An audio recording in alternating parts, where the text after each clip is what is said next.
When my name was called, the auditorium shook with applause. Cameras flashed. My hands trembled as I accepted the award I had clawed my way toward for years.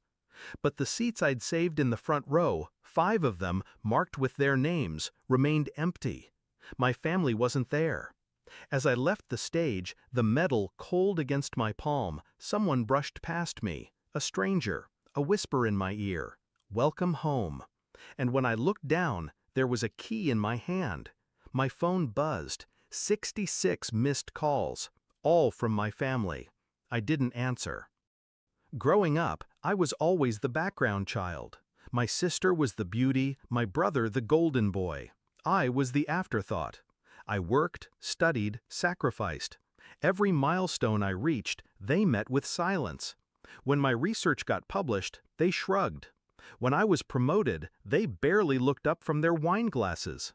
But when it was their victories, my sister's engagement, my brother's new car, they threw parties, toasts, vacations. That night should have been different. My award wasn't just a plaque, it was proof, recognition from the world that I was worth something. But they'd chosen a trip, sun, cocktails, laughter, without me. The betrayal wasn't new, but it was final. The pattern was always there. They celebrated together, excluding me. Group chats that I wasn't added to. Photos of dinners I was never invited to. But when I saw the vacation pictures, my siblings clinking glasses, my parents in the background, all smiling on the same night I stood alone under stage lights, something in me shifted. It wasn't neglect, it was deliberate. I was never one of them, and they thought I'd keep begging for scraps.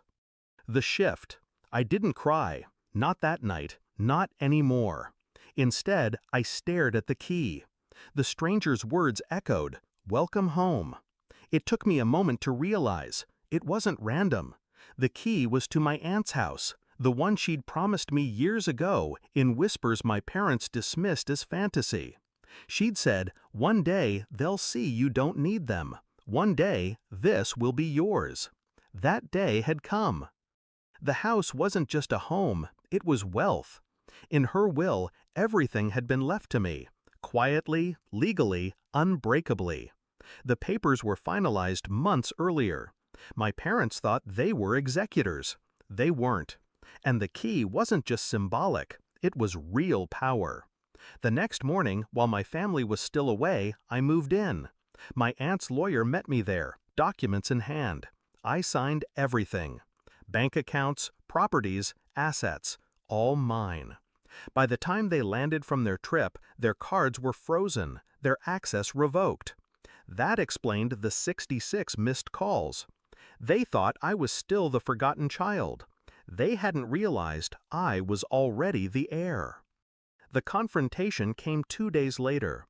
They stormed up the driveway, sunburnt, angry, dragging their luggage behind them.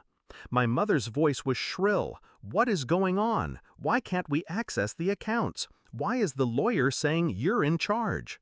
I opened the front door slowly. Calm, controlled. Because I am. My father's face went pale.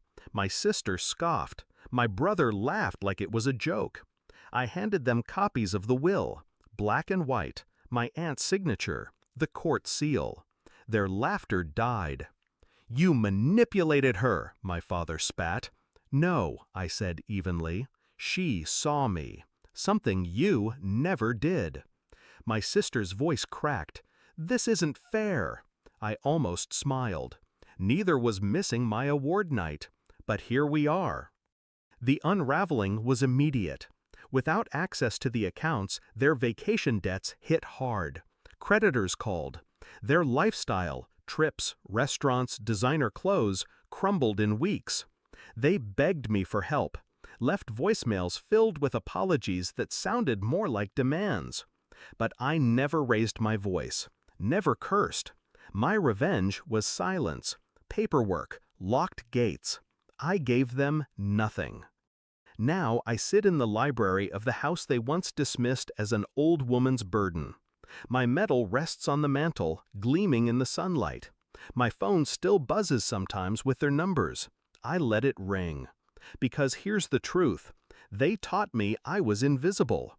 I believed them.